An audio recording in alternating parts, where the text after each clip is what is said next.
Hey guys, welcome back. I'm going to be answering all of your wedding questions. I asked you guys on Instagram what questions you had. Now that I'm a month out, my wedding is pretty much planned, and you guys had a lot of them. So I'm happy to answer a lot of the most popular ones. Okay, so one that came up a lot was what goes into wedding planning and like why is it so stressful? Now, that obviously differs for each person, but for our venue, it's in a really small town and the venue is BYO everything. So what's been so stressful for us is that because it's a small town, the vendor options we have are super limited. And when it's a small town like that and your options are limited, people can pretty much price their services out to whatever they want because people will just have to spend it.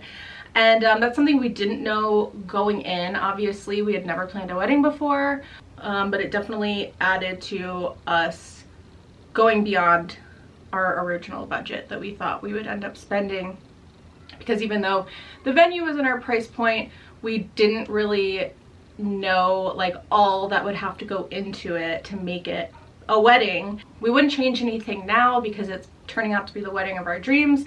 However, in hindsight, I would say like do a little bit more research, what the vendors are in that area, what the price point is, what's included in the venue package and things like that. For us, tables, chairs, napkins, like every single thing you can think of, bathrooms, we had to bring in. So it just gets really crazy and we have so many vendors to keep track of and so many vendors to talk to and like be on emails with and phone calls and like decide this and that, and so it's just a lot. How early did I start planning and did I feel like I had enough time? So we started planning a year and a half out.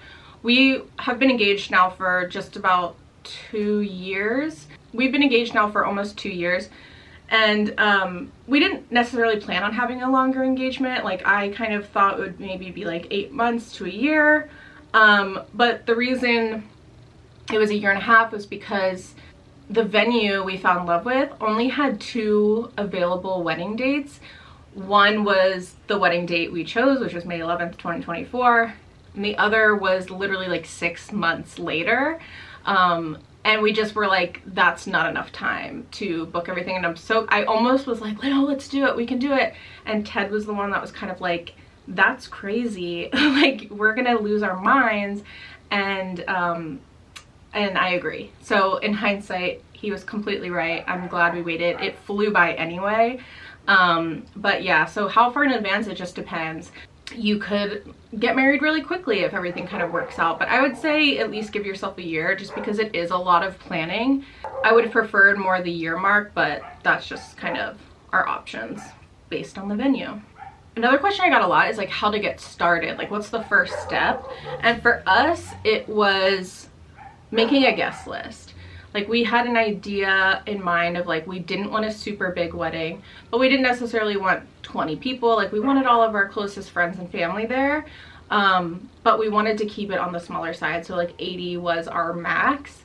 Our final guest count now is 71. So that's like the perfect amount to us, but it is really hard to get that smaller guest list, especially when there's a lot of people that you love and would love to come to your wedding.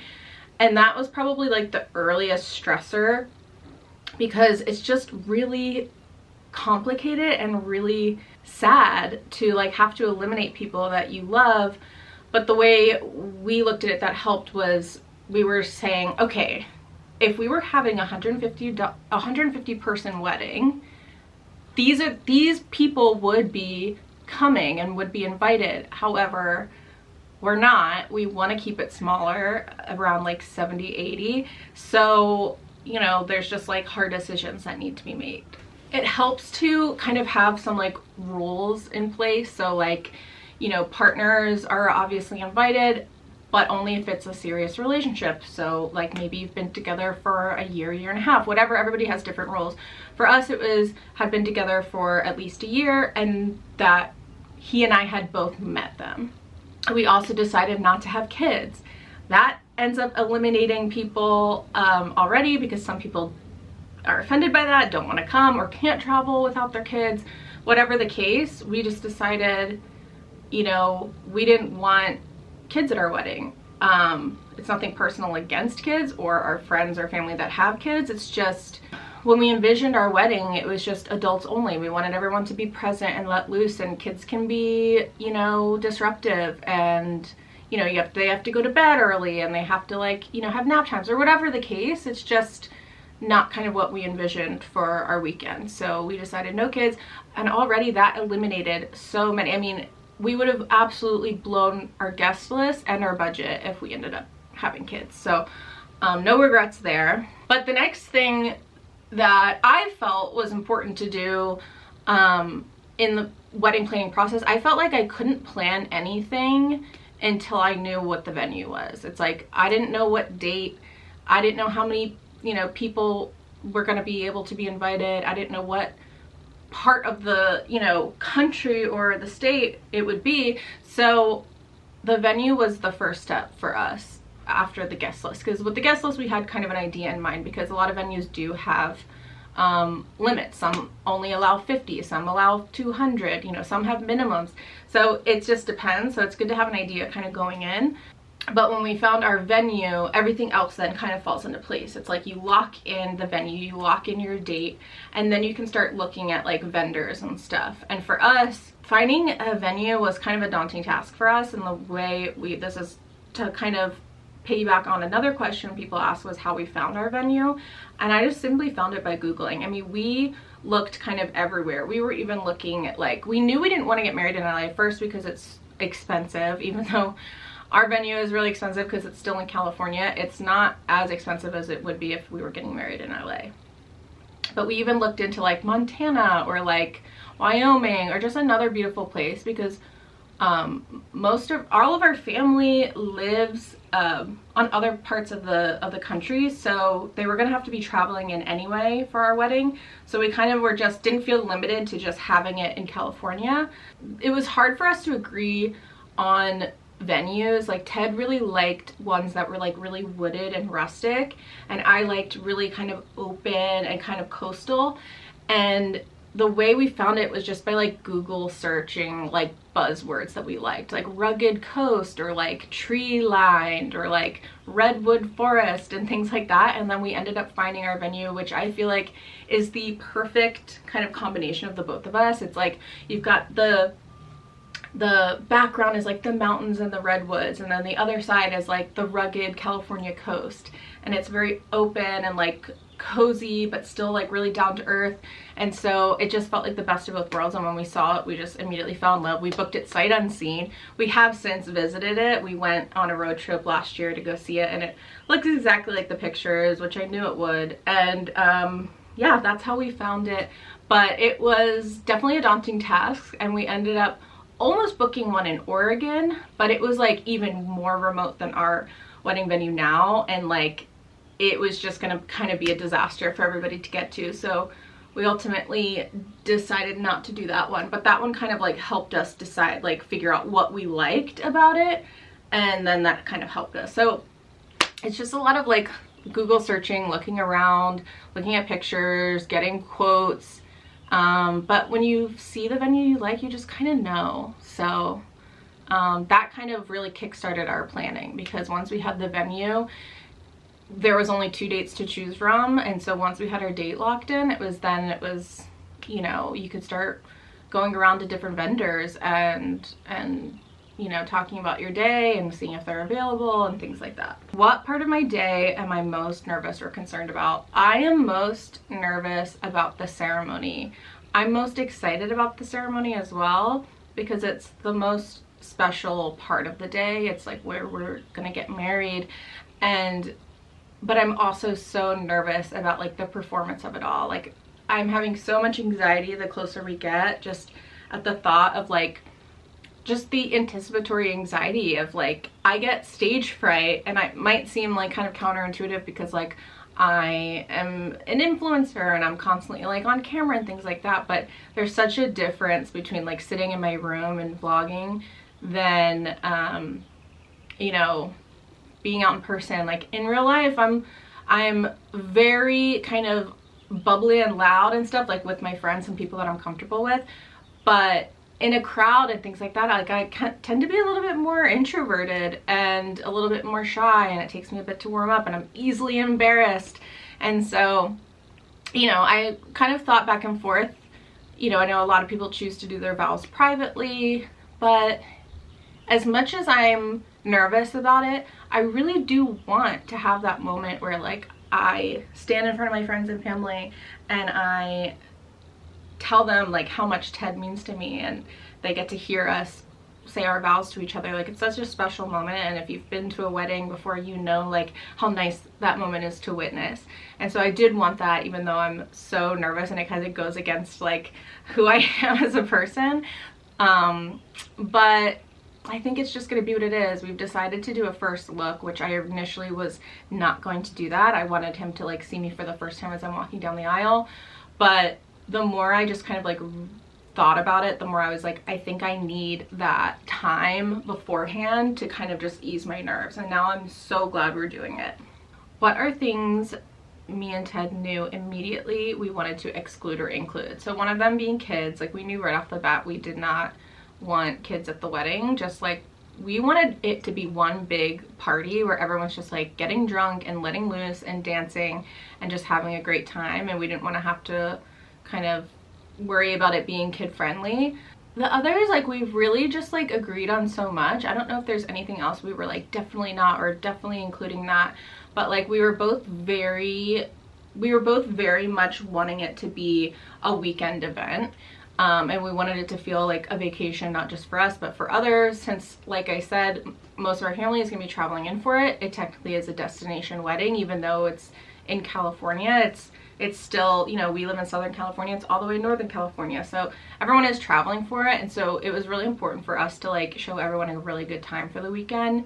But we also felt like if we're going to spend the money on a wedding, we don't want it for one night. You know, we want it to be like an experience, like a weekend we can remember, not something that just comes and goes in a flash, even though it will anyway. That was just something like we really wanted and thought was important. Especially because we're not going on a honeymoon right away. So this is just like, you know, a time for us to get married and then still celebrate, you know, with each other and with our loved ones for the weekend. But yeah, like other than that, like we were both on the same page of wanting it to be like a really nice experience for our guests, even though, you know, it is our wedding and it's our time and we can do whatever we want. It's like, it is, you know, you're asking a lot of people to travel and come to your wedding and spend money on you. And so it's really important to us that they have a good time, that they're well fed and that they're entertained and things like that. So we were always like really about like the guest experience of it all. What made me decide that marriage is for you? Interesting. I kind of just always thought I would get married.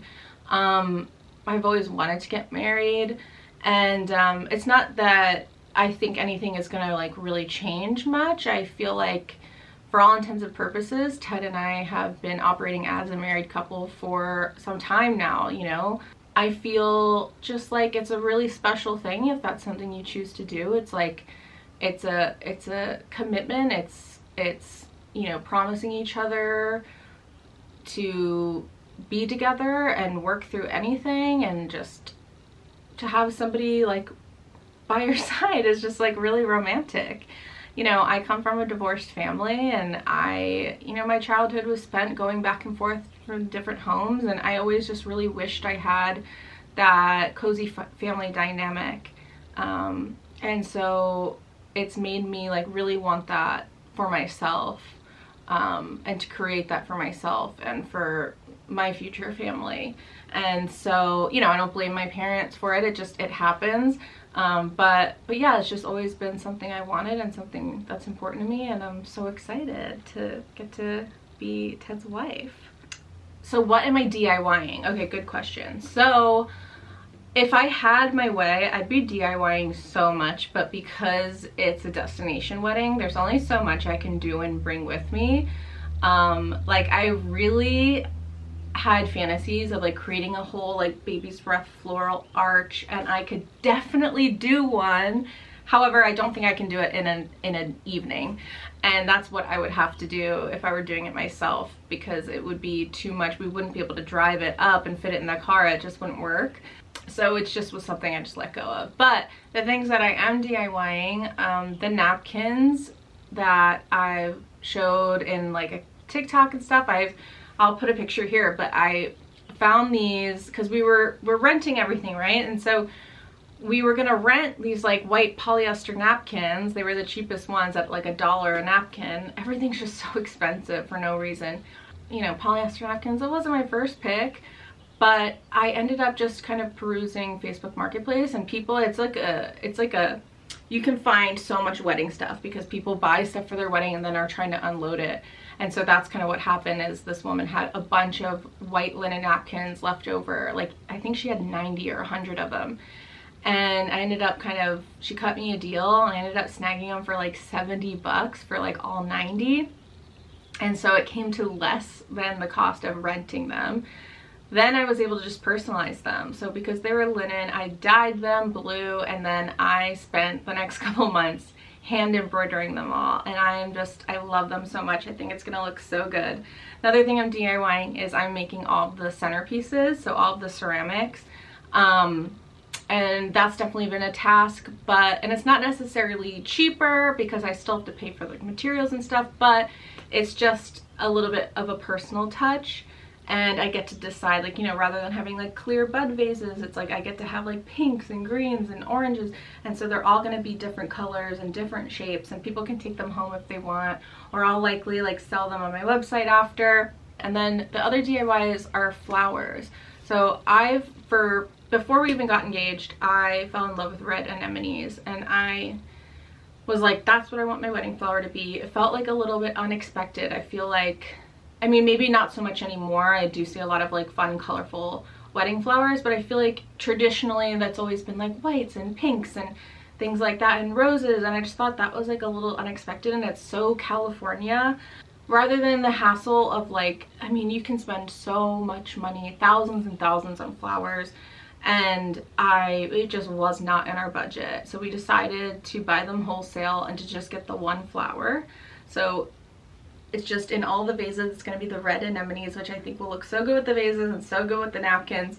And it saved us so much money. I mean, we're getting rose petals for the aisle and for throwing, and then we got baby's breath, which I'm going to use for the bouquets. All in all, plus delivery, $800. I mean, you can't beat it. I feel like it's impossible to even find a florist that will do wedding flowers for, at least in California, for under $3,000. So that was a huge win, and that's pretty much all the DIY, other than you know, my hair and makeup I'm doing myself, and the signage we designed ourselves, and you know, the invitations and things like that. So that's pretty much it. But that's a lot, I think. Am I doing any beauty treatments before the wedding? No, because we have negative dollars. Like I mean, just to kind of tack this onto another question of like, how do you budget and stuff? The budget has doubled. I mean, it's outrageous. And like I said, it's because of this really small town and this like venue that you have to bring everything into. So my advice for people who are trying to stick to a budget, be realistic. Know that it likely, almost everyone tells you it's gonna be over budget. So kind of have that in mind going in, and maybe aim for like a lower budget so that when it does get bigger, it's not as scary. And also just know that like everything adds up. Every single thing adds up. It might not seem like that big of a deal. Oh, I'll choose these chairs, they're only $1 more.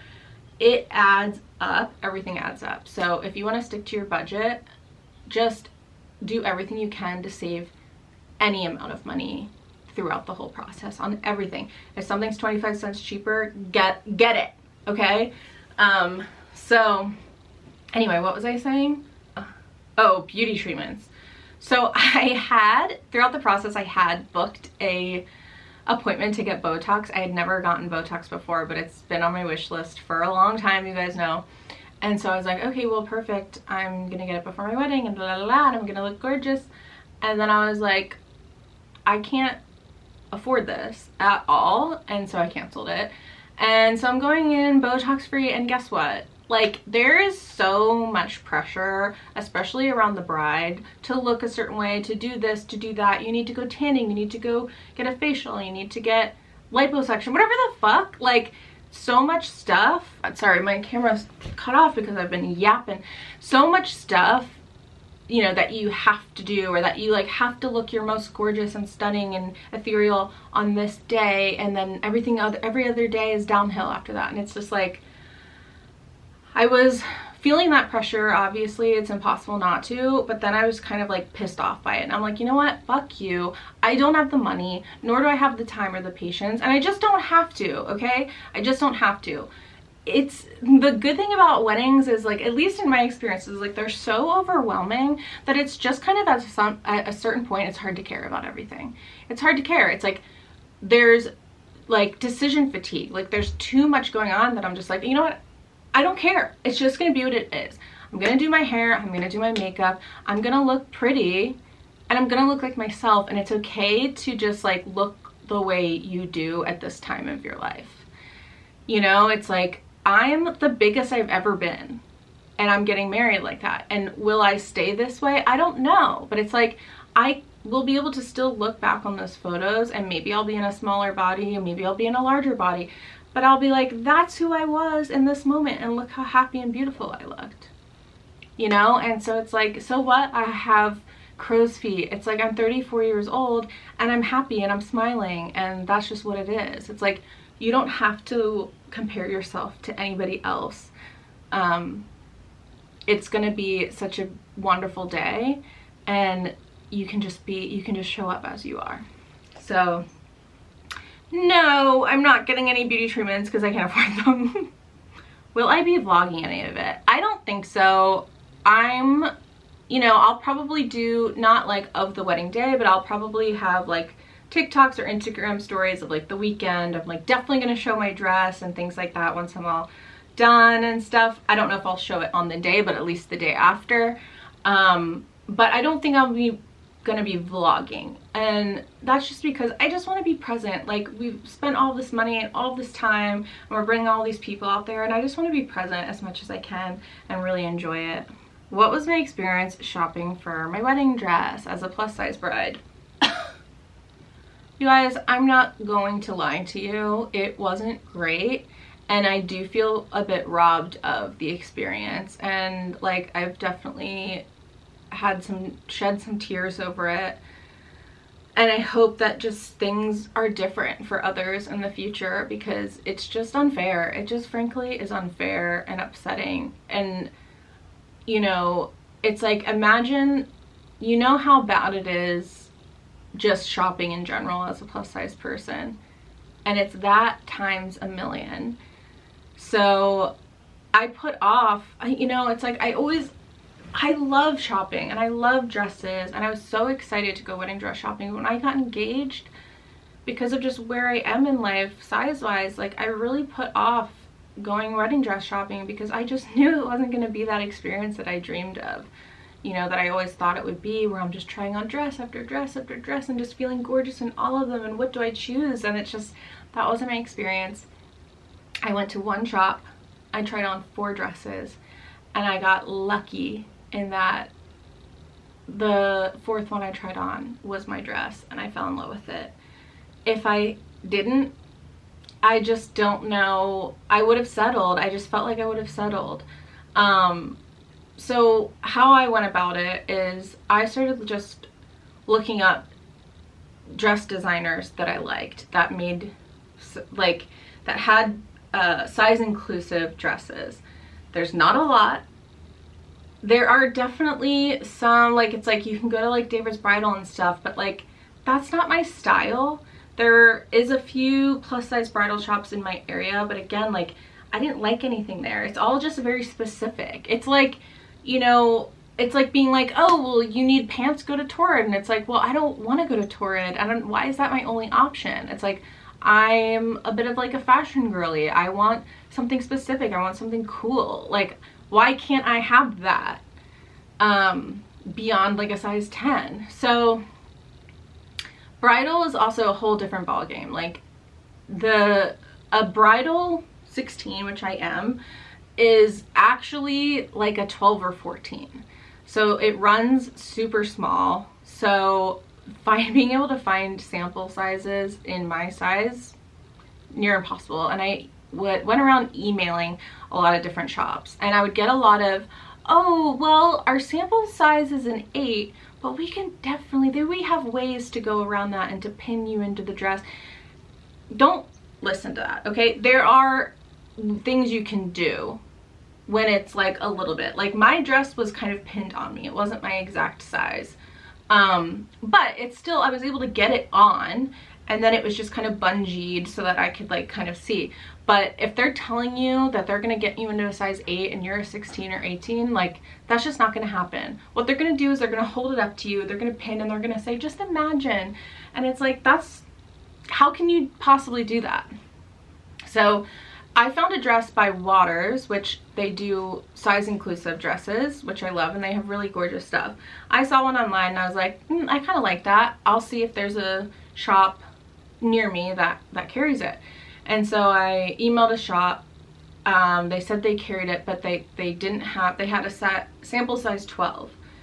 I said, I'm 16, you know, so I don't know how that works. And she ended up reaching out to the brand and having them send over a 20, a size 20.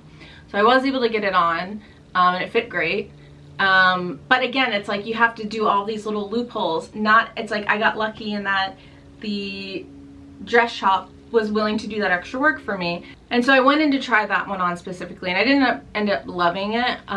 But the shop pulled some other options for me based on like what I said I liked, and one of the dresses she pulled was the one I fell in love with. So I got lucky, and it ended up all in all being better than I thought it was going to be, because I really thought I was gonna settle. I really thought I was gonna wear something that I maybe didn't feel comfortable with, that I didn't like being photographed in from the side or certain angles, and I just felt great in this dress. I felt like it was made for me. And I don't want to say the designer yet, it's not Waters, but I definitely will be posting about her, because this dress designer is a thin woman, mind you, but she is so dedicated to size inclusivity that she actually is refusing to like work with shops that won't carry plus size samples.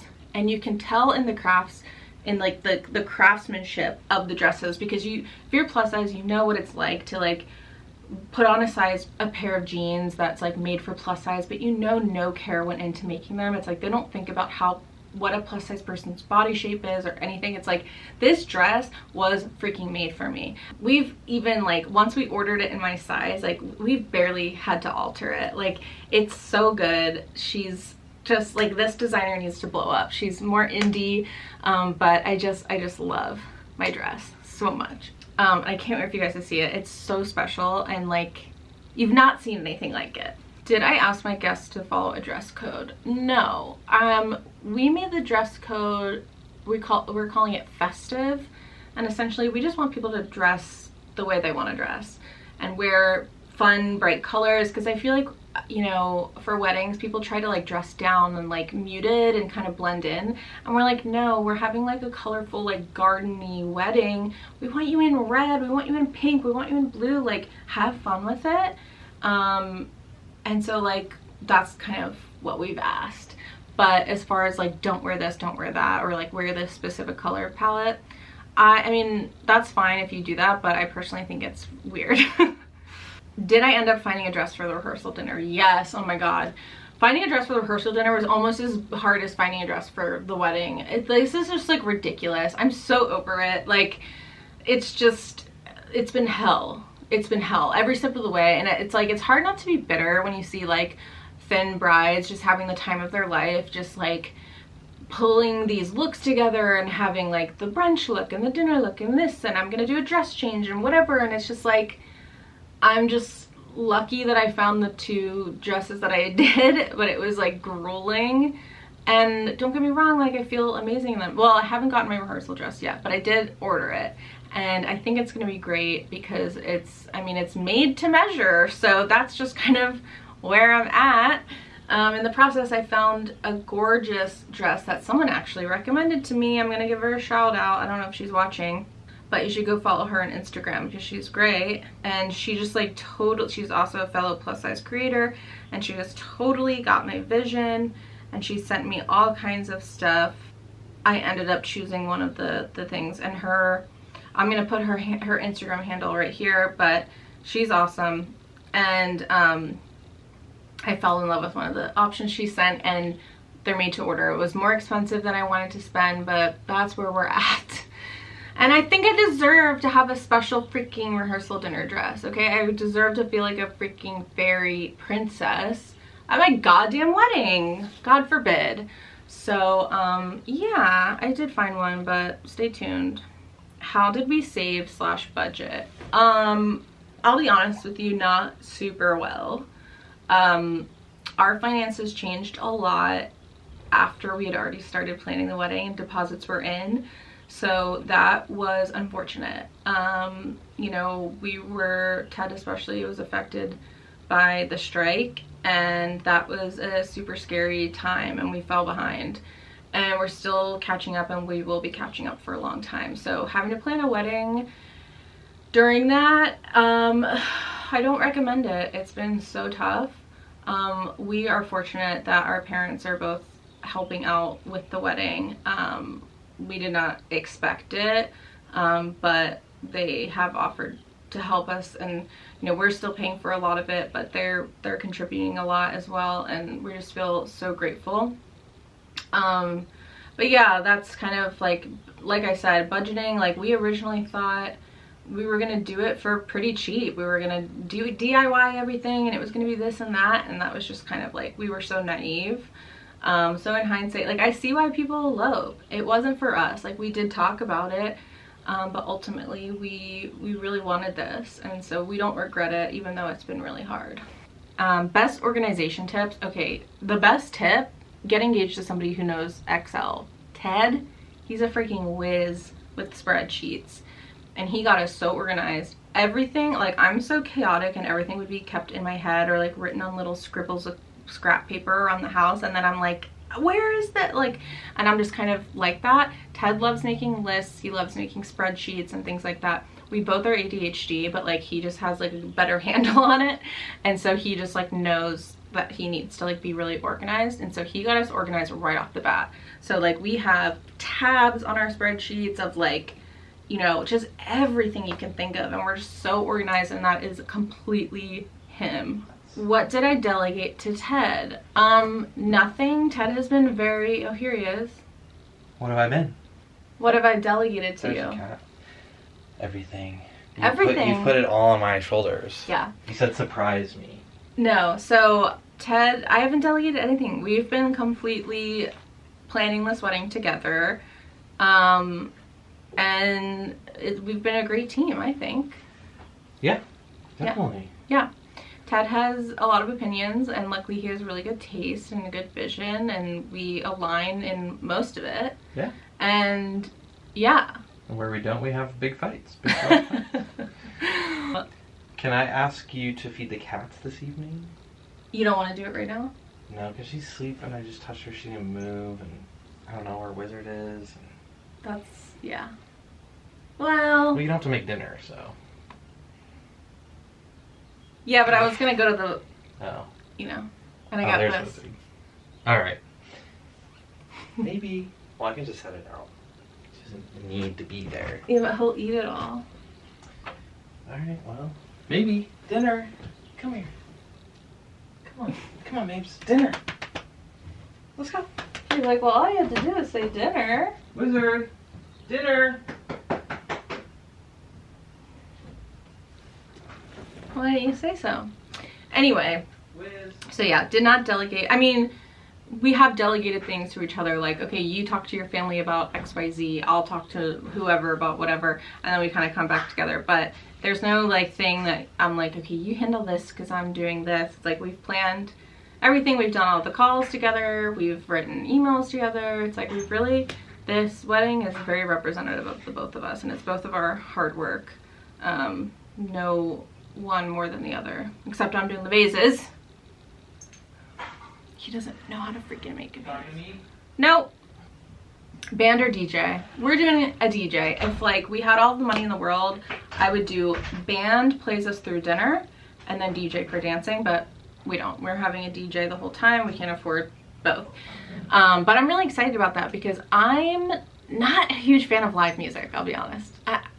I have trouble admitting that because I feel like it makes me sound like a loser, but I'm just like, I don't want to hear your weird cover band, okay? I want the real deal. I don't want to see some like washed up cover band in the small town singing in sync. It's like, I want the song.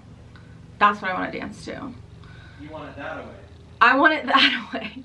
Okay, so that's pretty much it. There's a lot of like repeat questions and stuff, but I think that's pretty much it. I'm so excited for you guys to see the wedding.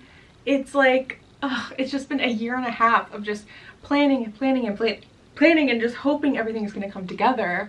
And we're just like, I mean, we say this like every day and we're just like, I freaking hope we pull this off somehow. Like, we're just entrusting so many people to just do what we said. And I mean, also just like, we just hope it looks good and like is fun. So yeah, that's pretty much it. So I hope I answered all your questions. Let me know if there's any more. Maybe I'll get to them another time. But thanks for watching and I'll see you in my next video.